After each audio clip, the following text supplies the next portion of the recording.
Hello students, welcome to magnet brains Hindi medium. मेरा नाम है अवनीश त्रिपाठी। तो कक्षा 12 अर्थशास्त्र, जिसमें हम व्यष्टि अर्थशास्त्र या माइक्रो इकोनॉमिक्स देख रहे हैं, इसमें चैप्टर नंबर 4 यानी पूर्ण प्रतिस्पर्धा की स्थिति में फर्म का सिद्धांत एक बहुत ही इंपॉर्टेंट चैप्टर है, जिसके सारे इंपॉर्टेंट कंसेप्ट हमने देखे हैं।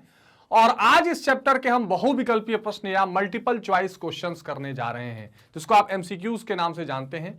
कौन कौन से वो महत्वपूर्ण सवाल हो सकते हैं, आज मैंने ज्यादा सवाल इसको चैप्टर से लिए हैं ताकि पूरा अच्छे से आप रिवाइज कर सकें और कमेंट बॉक्स में भी बताइए कि कितने सवाल सही हो रहे हैं। पर उससे पहले एक बात का ध्यान रखिएगा कि मैग्नेट ब्रेन्स हिंदी मीडियम एक ऐसा प्लेटफॉर्म है जहां पर आप कक्षा 7 से 12 तक की सारी शिक्षा बिल्कुल निःशुल्क पाते हैं। यहां 1 या 2 चैप्टर पढ़ने के बाद आपको कोई पेड सब्सक्रिप्शन की जरूरत नहीं पड़ेगी और आप यहां पर यूपी, बिहार, मध्य प्रदेश किसी भी बोर्ड की पढ़ाई बिल्कुल निःशुल्क रूप से करके अपनी सारी शिक्षा आसानी से प्राप्त कर सकते हैं हिंदी माध्यम में।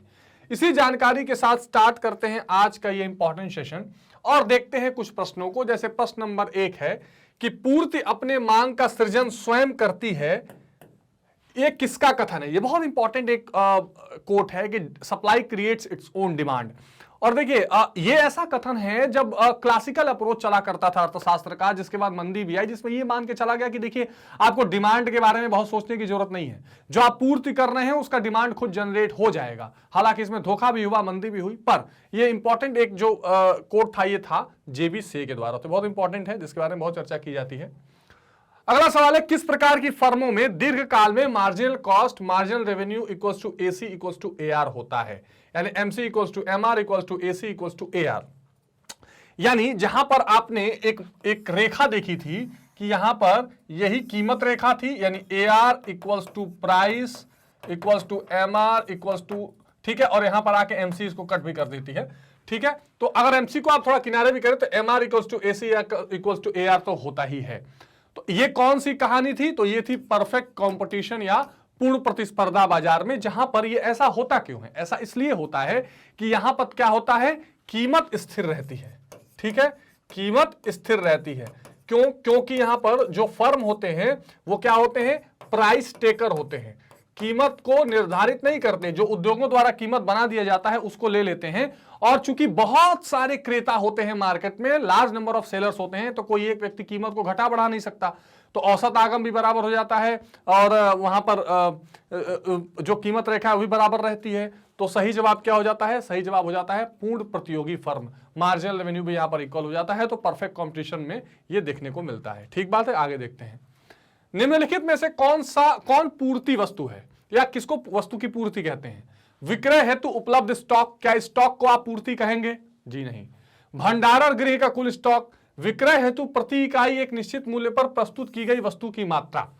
यानी जब आप कोई पर्टिकुलर वस्तु की एक पर्टिकुलर क्वांटिटी प्रस्तुत कर देते हैं कि हम बेचने के लिए रख दे रहे हैं, गोदाम में या स्टॉक में नहीं पड़ा है, आपने प्रस्तुत कर दी कि बेचेंगे, वस्तु का वास्तविक उत्पादन।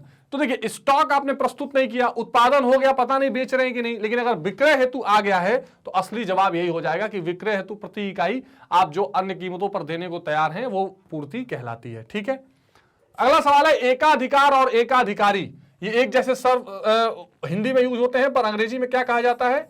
मोनोपोली किसको? एकाधिकार को। ये बाजार के प्रकार हैं। देखिए वैसे आपका चैप्टर पूर्ण प्रतिस्पर्धा की स्थिति वाला है, पर प्रतिस्पर्धा के अलावा जो बाजार है उनको भी आपको पूरा पढ़ के चलना है। दूसरा मोनोपोलिस्टिक,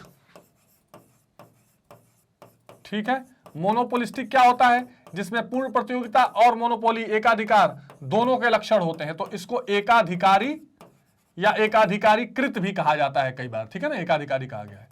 तो ये है, तो ये मोनोपोली मतलब होता है सिंगल सेलर, जहां केवल एक विक्रेता होगा और वो जो चाहेगा वो कर सकता है। मोनोपोलिस्टिक में एकाधिकारी होता है।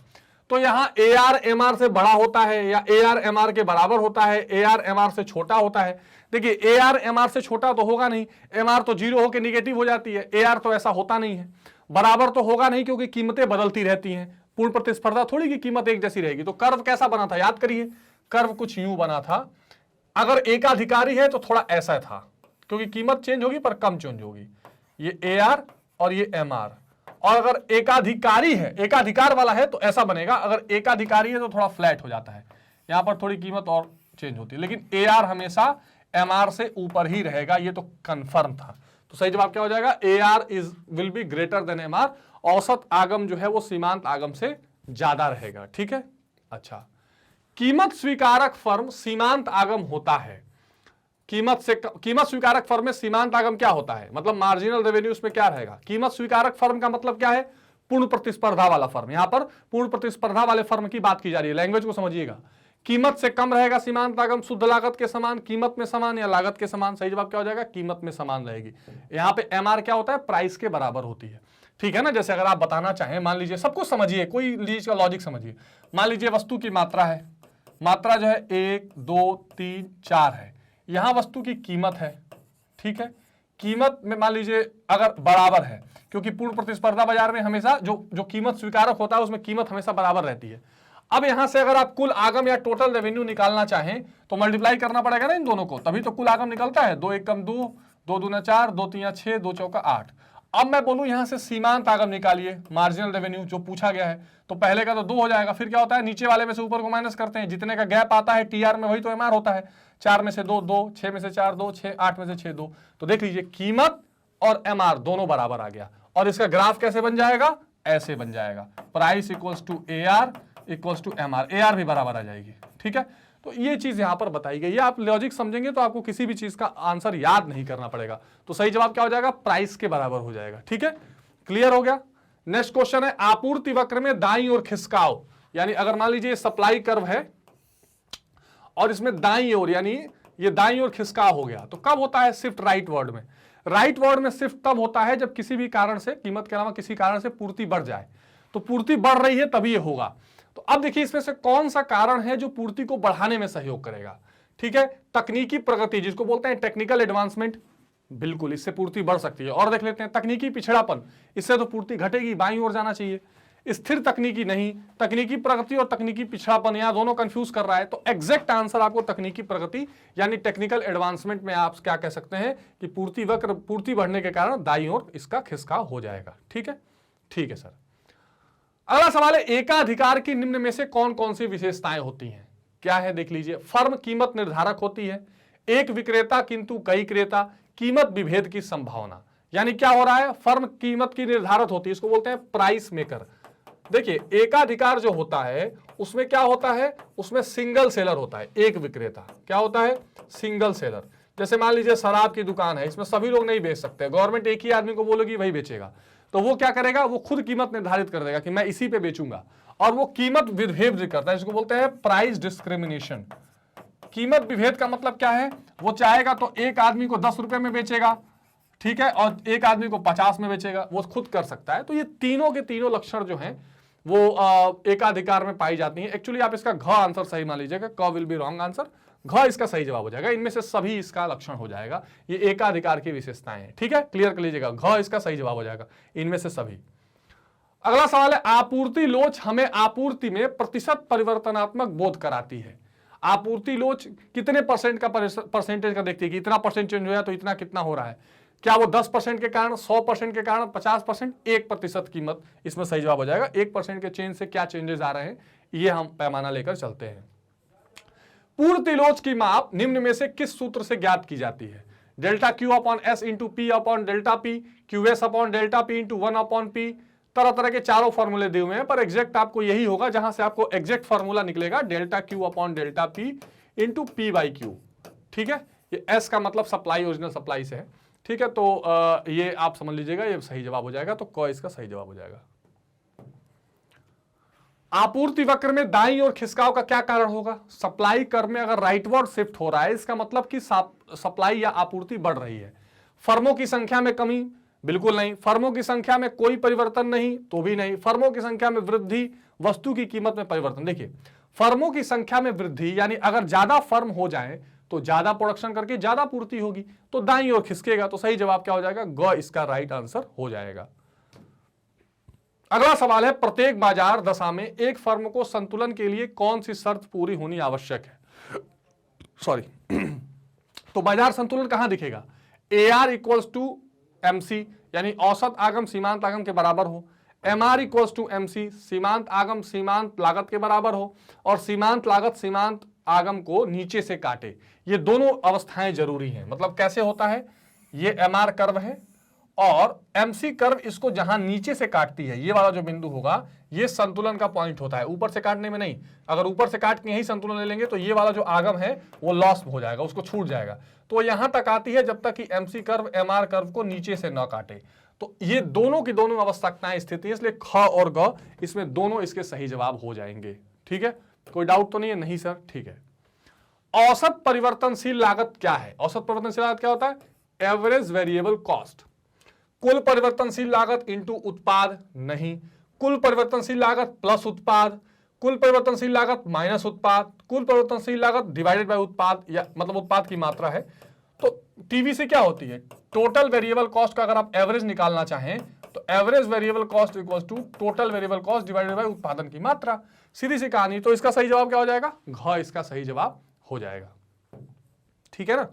चलिए, फर्म के जो जिसका भी एवरेज निकालना हो टोटल से उत्पाद की मात्रा से डिवाइड कर दीजिएगा, मैंने डिटेल में टेबल कराया हुआ है। फर्म का लाभ निम्नलिखित में से किस शर्त को पूरा करने का अधिकतम होगा? फर्म का लाभ किस शर्त पे अधिकतम माना जाएगा? प्रॉफिट मैक्सिमम कब होगा? सीमांत आगमन, आगम बल्कि इसको कर लीजिएगा, सीमांत आगम जो है वो सीमांत लागत के बराबर हो, यानी MR इक्वल्स टू MC होना चाहिए। सीमांत लागत वक्र सीमांत रेखा को नीचे से काटती हो, अभी हमने देखा था, तो वो संतुलन भी माना जाता है और उसको प्रॉफिट मैक्सिमाइजेशन। दो आपसे मैंने इसलिए अलग अलग क्वेश्चन पूछ दिए। एक होता है कि लाभ अधिकतमीकरण, ठीक है, लाभ क्या होगा? अधिकतमीकरण इसको बोला जाता है, जहां पर लाभ मैक्सिमम हो। तो कहां होता? और यही उत्पादक संतुलन भी होता है, ये इसको नीचे से काट देती है। तो ये कंडीशन है जिसको आपको ध्यान में रखना है। ख और ख दोनों यहां पर रहते हैं। यदि बाजार आपूर्ति वक्र बाईं ओर खिसक रहा है तो कारण क्या होगा? यानी अगर मार्केट सप्लाई कर्व बाईं ओर खिसक रहा है, मान लीजिए ये सप्लाई कर्व है और ये अपने बाएं ओर जा रहा है, तो क्या मतलब है? इसका मतलब सीधे सीधे ये हो गया कि पूर्ति घट रही है। तो क्यों घटेगी? फर्मों की संख्या में कमी, फर्मों की अपरिवर्तनीय संख्या, फर्मों की संख्या में वृद्धि, वस्तु की कीमत में परिवर्तन। जाहिर सी बात है क इसका सही जवाब हो जाएगा। अगर there will be less number of firms तो जाहिर सी बात है फिर वहां पर आपूर्ति घटेगी। ठीक बात। अगला सवाल है, एकाधिकार फर्म के संतुलन की शर्त क्या नहीं है? औसत आय सीमांत आय के बराबर, सीमांत आय सीमांत लागत के बराबर, सीमांत लागत वक्र सीमांत आय वक्र को नीचे से काटे। तो यहां पर औसत आय सीमांत लागत के बराबर हो, ये कोई शर्त इसमें नहीं रहती है। फर्मों के आपूर्ति वक्र को क्षैतिज, फर्मों का जो आपूर्ति वक्र है इसका क्षैतिज योग क्या कहलाता है? बाजार आपूर्ति वक्र, व्यक्तिगत आपूर्ति वक्र, बाजार मांग वक्र या व्यक्तिगत मांग वक्र। तो जाहिर सी बात है अगर आप एक एक फर्म के पूर्ति वक्र को जोड़ दें तो क्या हो जाता है? Market supply curve. ठीक है, एक होता है व्यक्तिगत आपूर्ति कर्व जहां एक फर्म की बात होती है, और अगर आप सभी के पूर्ति को जोड़ दें, सभी फर्मों के पूर्ति वक्रों को जोड़ दें तो मार्केट सप्लाई कर्व या बाजार आपूर्ति वक्र निकल जाएगा। ठीक है, तो एक फर्म का वक्र ऐसा रहेगा, एक का ऐसा रहेगा, दोनों को जोड़ दीजिए तो ऐसा हो जाएगा। ठीक है ना, ये तो हमने डिटेल में देखा ही हुआ है।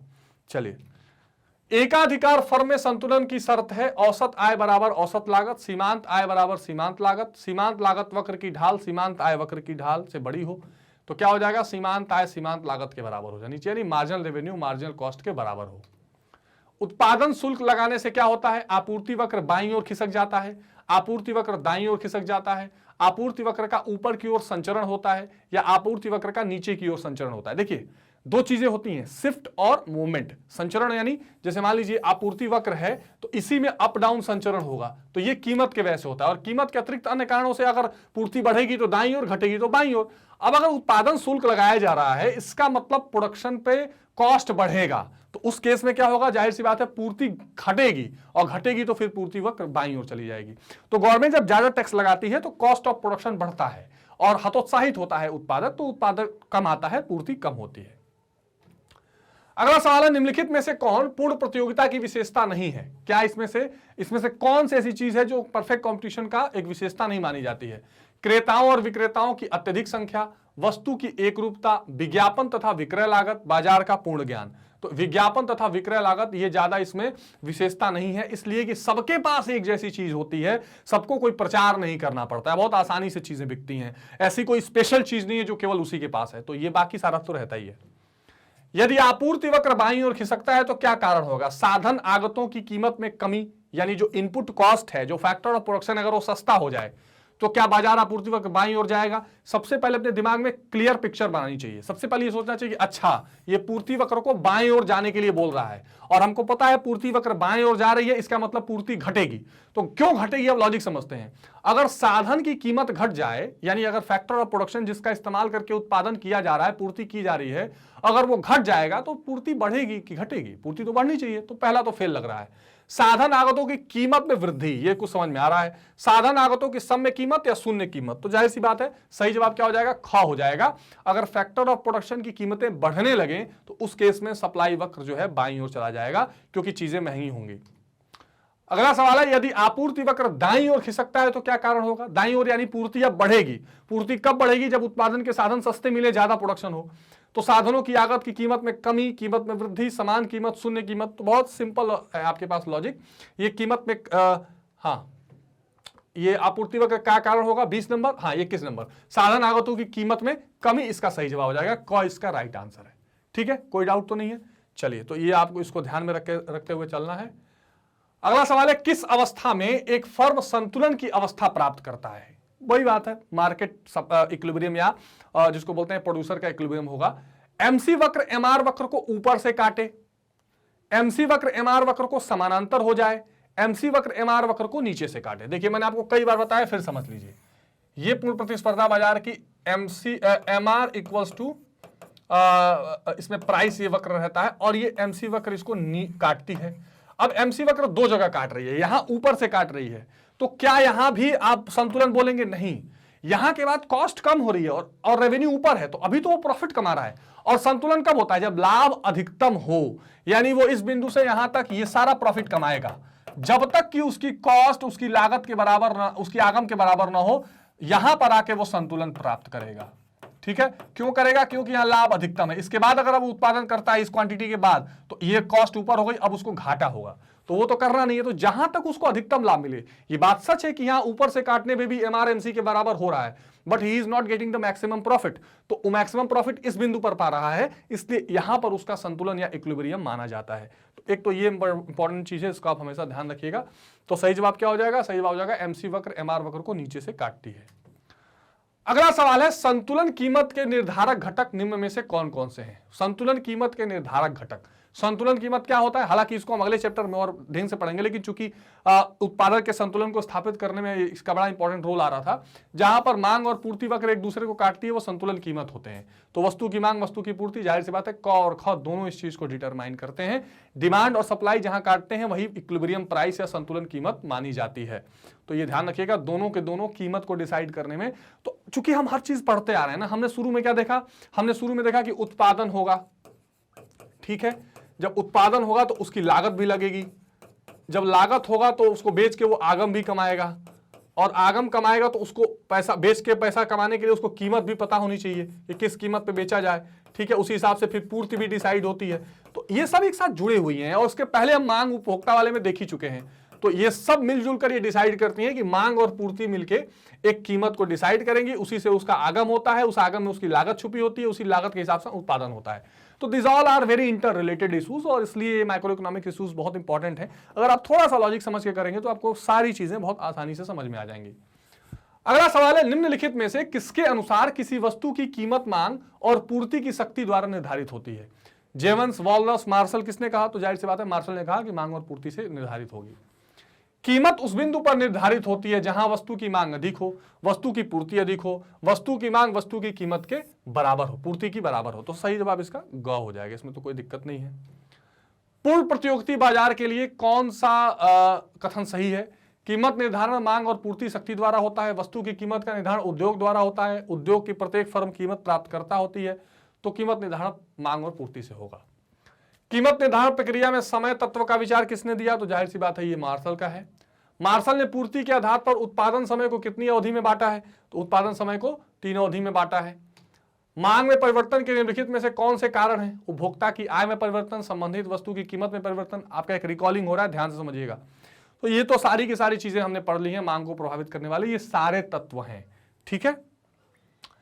बाजार मूल्य पाया जाता है अल्पकालीन बाजार में या दीर्घकालीन बाजार में या अति दीर्घकालीन बाजार में, ठीक है। तो अल्पकालीन बाजार में बाजार मूल्य पाया जाता है। साम्य की अवस्था एक फर्म को कहां मिलती है? अधिकतम लाभ, न्यूनतम लाभ, अधिकतम लाभ से कुछ कम, शून्य लाभ। तो जाहिर सी बात है इसमें सही जवाब क्या हो जाएगा, साम्य की अवस्था अधिकतम लाभ से कुछ कम, ठीक है। बल्कि इसमें आप सही जवाब कर लीजिए अधिकतम लाभ, ठीक है।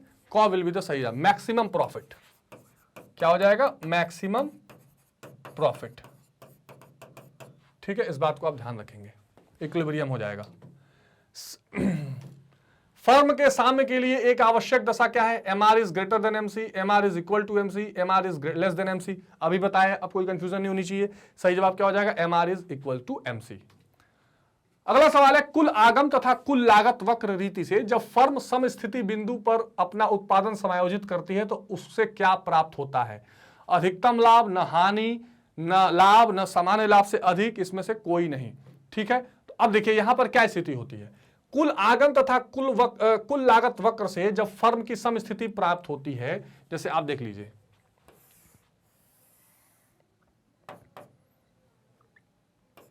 ठीक। अगर मान लीजिए ये आपके सामने ये टोटल कॉस्ट और ये टोटल रेवेन्यू वाली कहानी है। अब जहां पर ये अधिकतम, अब अगर ब्रेक इवन पॉइंट जहां दोनों बराबर हो जाएंगे, उस स्थिति में उसको ना तो कोई लाभ होगा ना तो कोई हानि होगी। हाँ, ये एक ऐसी स्थिति होती है जहां से संतुलन आप दिखाते हैं, ये संतुलन इक्विलिब्रियम वाला है, तो यहां लाभ अधिकतम होता है। लेकिन ब्रेक इवन पॉइंट पर क्या होता है, ब्रेक इवन पॉइंट पर दोनों बराबर होते हैं, ना लाभ ना हानि। तो वो ब्रेक इवन पॉइंट पूछा है, तो वहां ना लाभ होगी ना हानि होगी। फर्म के साम्य की एक आवश्यक शर्त यह है कि सीमांत लागत सीमांत वक्र को कहां से काटे, जल्दी बताइए, मैंने अभी आपको बताया था, तो वो नीचे से काटती हुई दिखाई देनी चाहिए। ये इंपॉर्टेंट बहुत क्वेश्चन, इसलिए मैंने अलग अलग लैंग्वेज में इस क्वेश्चन को फ्रेम किया है। पूर्ति की लोच की कितनी श्रेणियां हैं, पूर्ति की लोच की 5 श्रेणियां हैं। या तो इलास्टिसिटी ऑफ सप्लाई क्या होगी, 0 के बराबर होगी, कि आप कितना भी कीमत चेंज करिए उसकी सप्लाई में कोई चेंज नहीं आ रहा। या इलास्टिसिटी ऑफ सप्लाई क्या होगी, इनफाइनाइट या अनंत होगी, यानी आपने कीमत नहीं भी चेंज की तो भी बहुत ज्यादा यहां पर सप्लाई में चेंज आ गया। या इलास्टिसिटी ऑफ सप्लाई 1 के बराबर होगी, यानी आप जितने % कीमत को चेंज करेंगे उतने % ही सप्लाई बढ़ेगी। या इलास्टिसिटी ऑफ सप्लाई जो है वो लेस देन 1 होगी, मतलब आप प्राइस में हो सकता है कि कम चेंज, ज्यादा चेंज करें पर उसकी सप्लाई में उससे कम चेंज आए, ठीक है। मान लीजिए आपने 20% सप्लाई चेंज की पर कीमत चेंज की पर सप्लाई में 10 ही % चेंज आया। या इलास्टिसिटी ऑफ सप्लाई जो है वो ग्रेटर देन 1 आए, यानी आप अगर 5% चेंज करते हैं कीमत तो 15% सप्लाई चेंज हो रही है, यानी जितना कीमत चेंज कर रहे हैं उससे ज्यादा मात्रा में सप्लाई चेंज हो रही है। तो ये चीजें यहां पर देखी जाती हैं। वस्तु की समस्त उपलब्ध मात्रा जो उत्पादक के पास होती है वो क्या कहलाती है, पूर्ति, स्टॉक, मांग या व्यक्तिगत पूर्ति। सही जवाब क्या हो जाएगा, स्टॉक। तो जो समस्त उपलब्ध मात्रा है वो स्टॉक कहलाती है।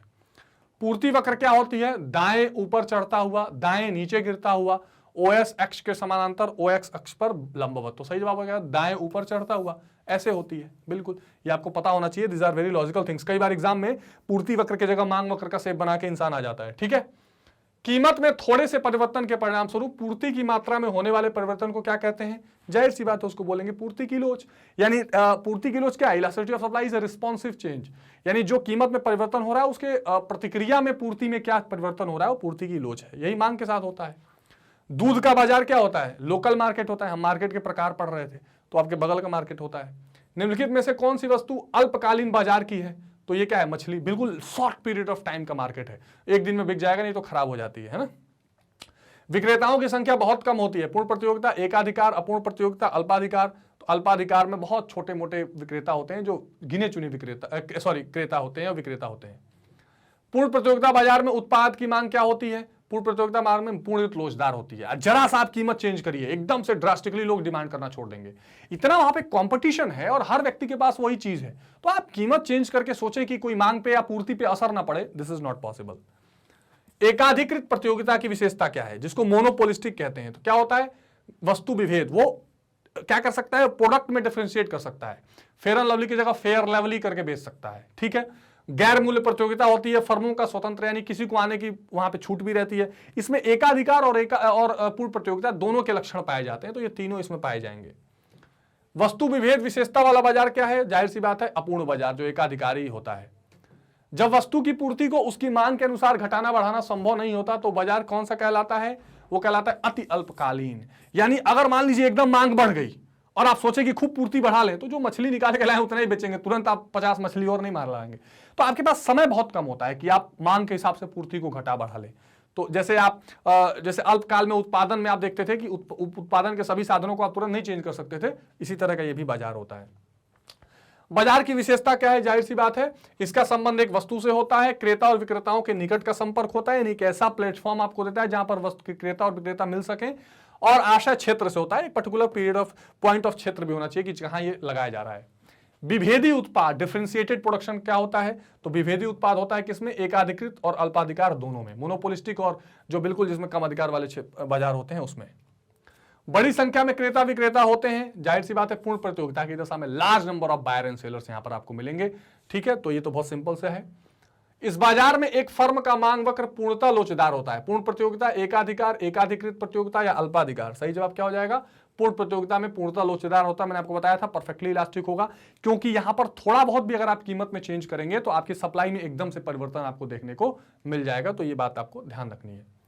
एक विक्रेता का बाजार कीमत पर कोई प्रभाव नहीं होता। पूर्ण प्रतियोगिता का, एकाधिकार पर, एकाधिकृत प्रतियोगिता, उपयुक्त सभी। जाहिर सी बात है, मैंने आपको बताया था इसमें क्या होता है, विक्रेता क्या होगा? प्राइस टेकर होगा, प्राइस टेकर, यानी यहां पर कोई फर्क नहीं पड़ता विक्रेता को कि क्या कीमत ऊपर से बनाई गई है, वो उसी कीमत पर उसको बेचना है, तो कीमत पर उसका कोई नियंत्रण नहीं होता, ये आप ध्यान रखिएगा। तो इस तरह से कुछ महत्वपूर्ण एमसीक्यूज मैंने आपसे कराए हैं। आप इसमें किसी एमसीक्यू में कोई डाउट, कोई परेशानी, कोई दिक्कत तुरंत कमेंट बॉक्स में बताइएगा। कितने आपने सही किए ये भी बताइएगा, और जितने टॉपिक्स मैंने करा दिए हैं वो भी इत्मीनान से आप पढ़ लीजिएगा। एक बात का ध्यान रखिएगा कि मैग्नेट ब्रेन्स एक ऐसा प्लेटफॉर्म है जहां आप इसकी वेबसाइट से भी पढ़ सकते हैं, magnetbrains.com। इसके ऐप को डाउनलोड करके पढ़ सकते हैं और यूट्यूब मंच से भी पढ़ सकते हैं। जितने कोर्सेज आप देख रहे हैं, CBSE English medium, NTSC, olympiad, spoken English, UP board, Bihar board, ये सारे के सारे कोर्सेज आपको फ्री में पढ़ाए जा रहे हैं, जिसके लिए ना आपको कोई सब्सक्रिप्शन लेना है, ना कूपन कोड चाहिए। जो वीडियो का डिस्क्रिप्शन बॉक्स है, यहां पर आपको बुक्स और ई बुक्स के भी लिंक दिए हुए हैं, और नोट्स कैसे ऑर्डर करके आप पढ़ सकते हैं उसकी व्यवस्था भी बनाई गई है। जो सोशल मीडिया हैंडल्स हैं मैग्नेट ब्रेन्स के, ट्विटर, टेलीग्राम, इंस्टाग्राम, फेसबुक, इसको जरूर फॉलो कर लीजिए। लाइक, शेयर और सब्सक्राइब करना मत भूलिएगा। मिलते हैं स्टूडेंट्स अगली वीडियो में, तब तक अपना बहुत ध्यान रखिए। Take care, bye bye.